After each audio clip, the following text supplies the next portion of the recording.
राम राम जी। आत्म मंथन में आपका स्वागत है। अब मैं आपको 28 तारीख को होने वाले विवाह पंचमी के बारे में बता देती हूँ। देखो, 28 नवंबर को मार्गशीर्ष का जो शुक्ल पक्ष का ये जो पंचमी है, इसके ऊपर जो है राम जी की और सीता माता का जो है विवाह निर्धारित हुआ था। और इसी दिन जो है, इसको ये समझ लो कि जैसे उनकी एनिवर्सरी, ठीक है। तो वो उनका विवाह इस दिन निर्धारित हुआ था, इसी दिन उनका विवाह हुआ था।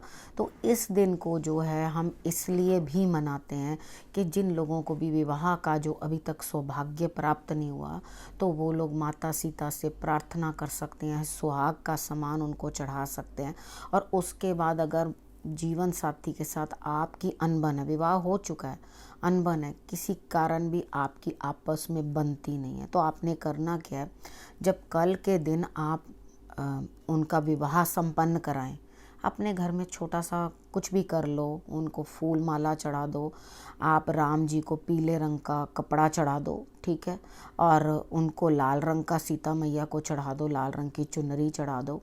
अब आपने करना क्या है, दोनों का गठबंधन करवा देना। अगर सपोज़ करो आपको लगता है अब चुनरी और पीला कपड़ा तो मेरे पास नहीं है, कोई बात नहीं, पीला धागा है, वो आप ले सकते हैं, पीला धागा ले लो। और उसके बाद मौली का धागा जो है वो माता रानी के शोल्डर्स पे रख दो, और येलो उनके शोल्डर पे रख दो, ठीक है। वो रख कर उसको जो है एक नॉट बांध दो, एक गिठा बांध दो, और उसको जो है आप अपने पास, अपने धन वाले स्थान पर जहाँ आप धन रखते हो उसके अंदर रख दो, ठीक है। अब यहाँ पर क्या चीज़ है, जिस बच्ची की शादी नहीं हो रही है या जिस लड़के की शादी नहीं हो रही है, वो माता सीता से और राम जी से प्रार्थना करें कि हमें जो है अच्छा जीवन साथी प्राप्त हो, हमारा विवाह जो है संपन्न हो जाए, ठीक है। तो जिन जिन के भी डिले हो रहे हैं वो ये सब उपाय कर सकते हैं, और वो जो गठां बनाई है वो आप यूज़ कर सकते हैं। सुहाग का सामान माता रानी को चढ़ाकर उसके बाद आप खुद उसे यूज़ कर सकते हैं।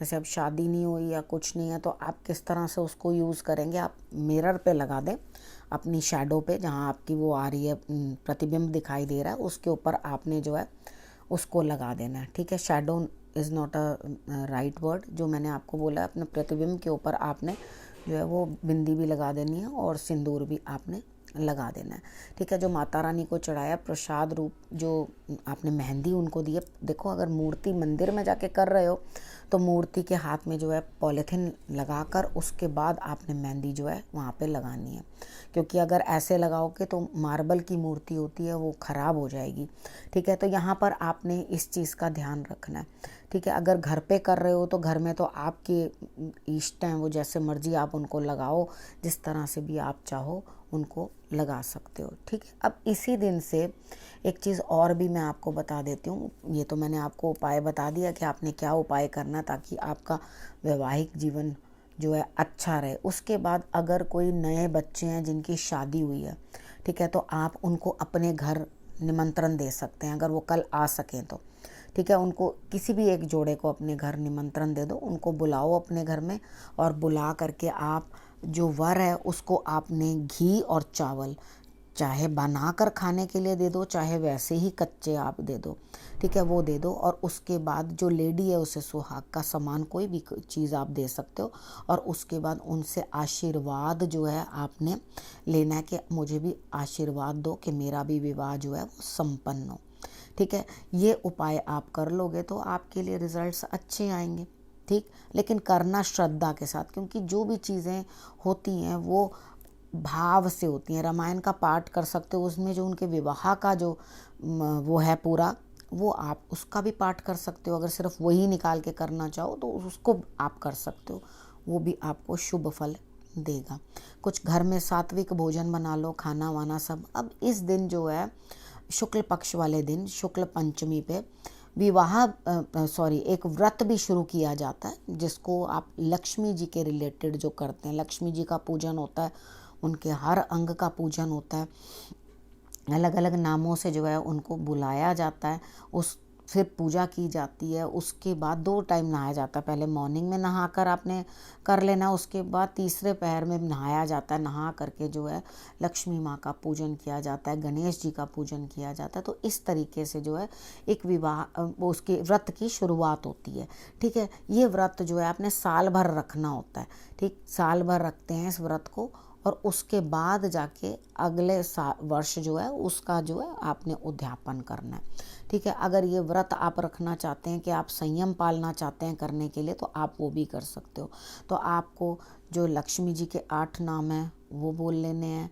उसके बाद आपने उनकी अच्छे से पूजा कर लेनी है, अलग अलग अंगों का पूजन कर लेना है, और उसके बाद आप लोगों ने जो है अपना व्रत पालन कर लेना है। अगर आप व्रत ये करना चाहते हैं तो वो भी मैंने आपको गाइड कर दिया। अगर उसके बाद और भी आपको कोई जानकारी चाहिए तो आप मुझे मैसेज कर देना, तो मैं आप लोगों को उस बारे में भी और डिटेल्ड जानकारी जो है वो मैं दे दूँगी।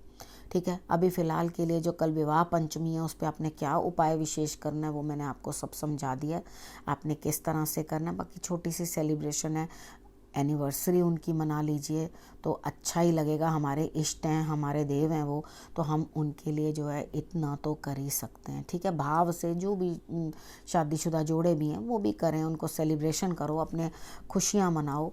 तो ये छोटे छोटे ही ऐसे उत्सव होते हैं जो हम मना सकते हैं। ये एक अबुझ मुहूर्त होता है, विवाह भी कोई लोग संपन्न करना चाहते हैं तो वो लोग भी अपना विवाह जो है इस तिथि के ऊपर कर सकते हैं, शुभ तिथि है। ठीक है, अब इस विषय को यहीं समाप्त करती हूँ, अगले विषय के साथ फिर से आपके पास आऊँगी। तब तक के लिए नमस्कार।